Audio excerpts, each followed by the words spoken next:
When I was first diagnosed with ankylosing spondylitis, it actually seemed impossible to work out, impossible to get stronger. I couldn't even work out without feeling pain, without feeling joint pain. Even if I could do a movement and, do push-ups or bench press or deadlifts, maybe I could do a movement, but it didn't feel good. It didn't feel good after. It didn't feel good during. I just did those movements because I thought those are the movements I should do. Those are the movements I did before I was diagnosed.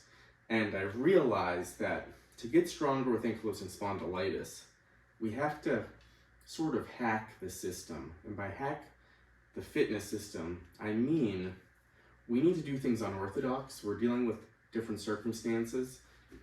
Even if we're younger with this, even if we're in our 20s, we have to do things differently.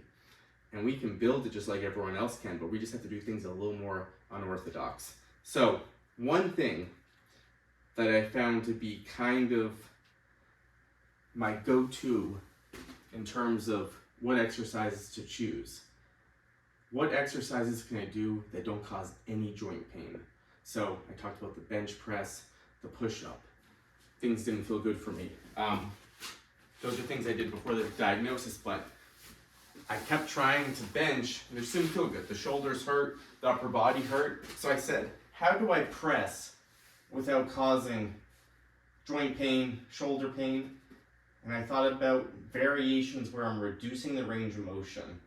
I'm also slowing it down and controlling it. So I'm getting my back drilled in. I'm pressing the weights away from the ground. I have my elbows here to stop my shoulders from rounding forward. So I started really light. I was so sick of just feeling pain whenever I worked out. I just wanted to do things that didn't cause pain. So the floor press, a great variation.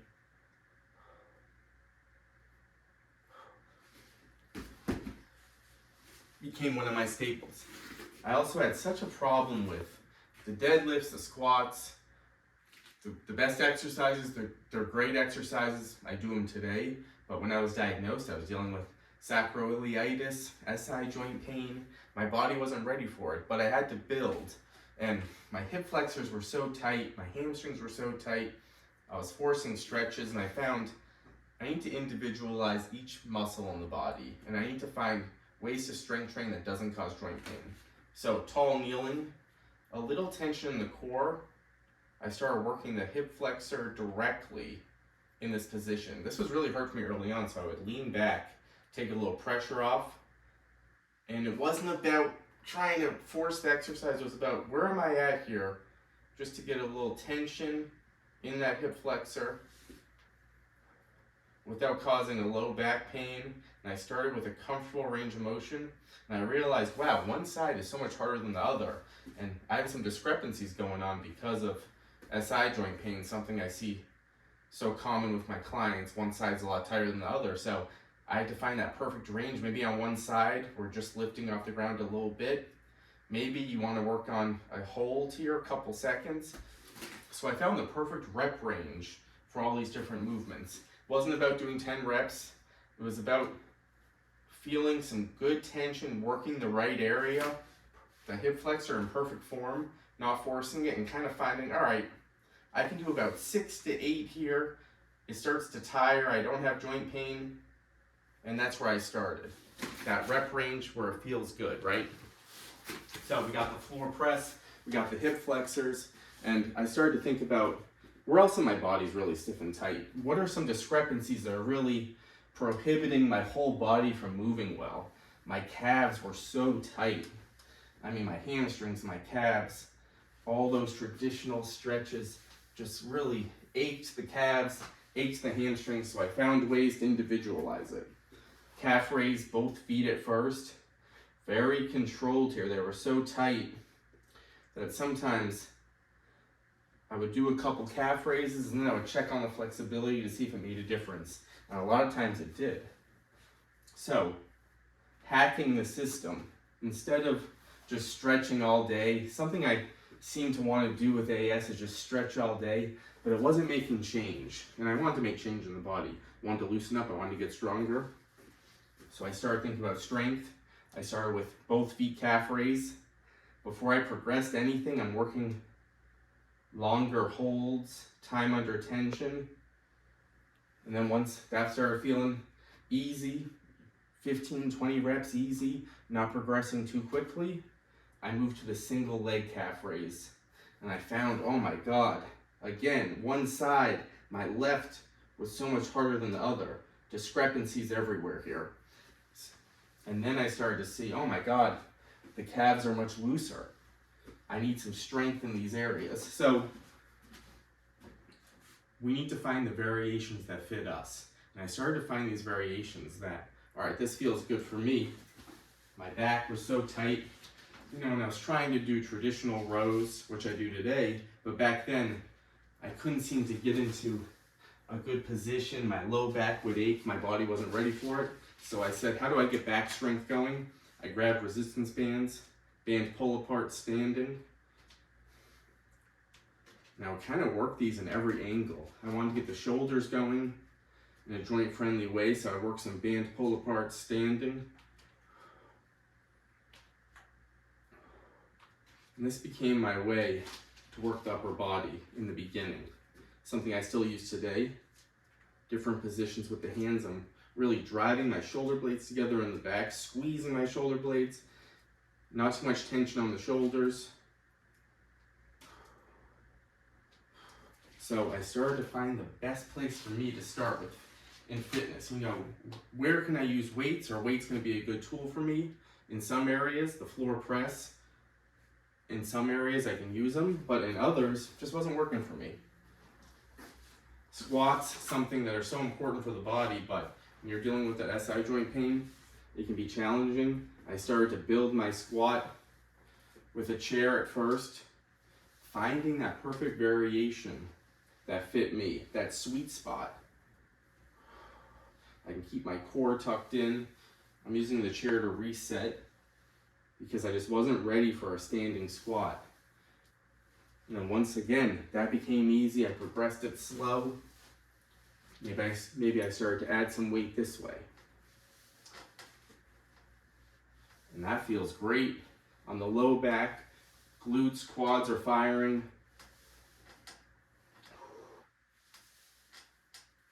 So I started to piece it all together. How are some ways I can put together workouts that feel good? Again, the flexibility, traditional stretches felt really bad on the low back. Tried yoga classes, tried different classes, made it worse. I couldn't believe it. I was doing all these traditional stretches. It made it worse. So I had to find, all right, how do I stretch to improve flexibility? Not just stretch, not just hold a stretch in an aggravated position. How do I stretch to improve flexibility?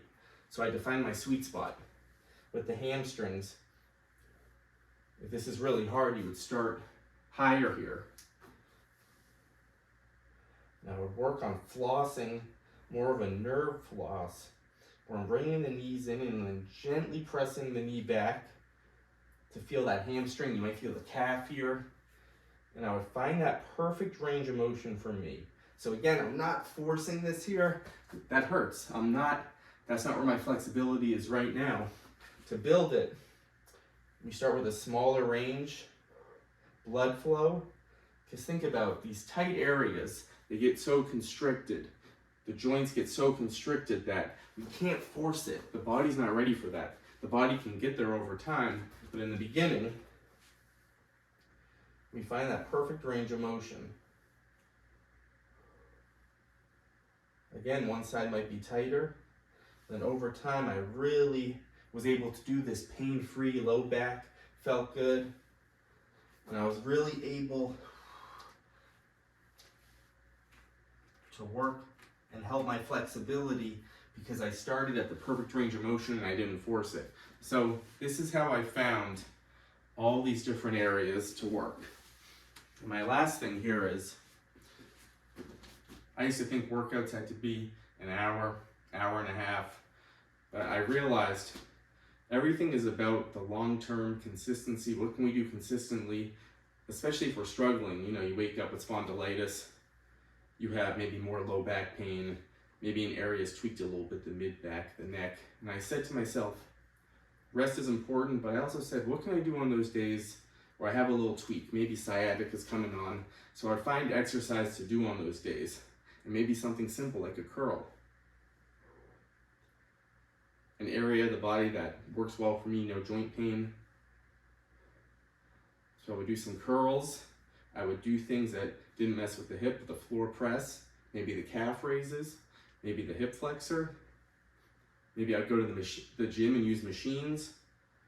I kind of found exercises that I could do all the time, right? No matter what I was dealing with AS, I found exercises I could do. Maybe it was a shorter workout, maybe it was just a couple minutes, maybe it was some of these stretches, the hamstring stretch, the calf stretch, maybe it was modifying exercises, doing a modified push-up. I would find things I could do that I could have on hand. Exercise options. It's not just about the big movements, the squats, the deadlifts, the push-ups. I love all those things, but we need exercise options. And that's what I focused on over the years. Finding the sweet spot, but finding the rep sweet spot too, where some areas of the body, because of the nature of AS, are going to be harder to strengthen. So we have to start with less. We have to start with our sweet spot. So the shoulders for me, always a really hard area to strengthen, and I realized I could use bands here to get this started. Instead of weights, I use weights now, not too heavy overhead. I'm more of a machine overhead press guy because it's just an area that's harder for me. And I started using kind of bands with all of my overhead stuff because, again, that area for me is a harder area. Just like the hip flexor, just like the calf. I found my sweet spot for each thing. And then over time, this is what made working out easier. It made it a lot easier on me. We want to make it easy on the joints. The workout can be hard, but easy on the joints, feeling loose afterwards. Then over time, I was able to do the deadlifts, the regular squats, standing. I do a lot of this now, but what got me here was all of this, having options, choosing the right options at the right time. Let me know if that's helpful for you all. That's how we hack the system, get stronger, more flexible with ankylosing spondylitis or similar inflammatory arthritis. See you next time.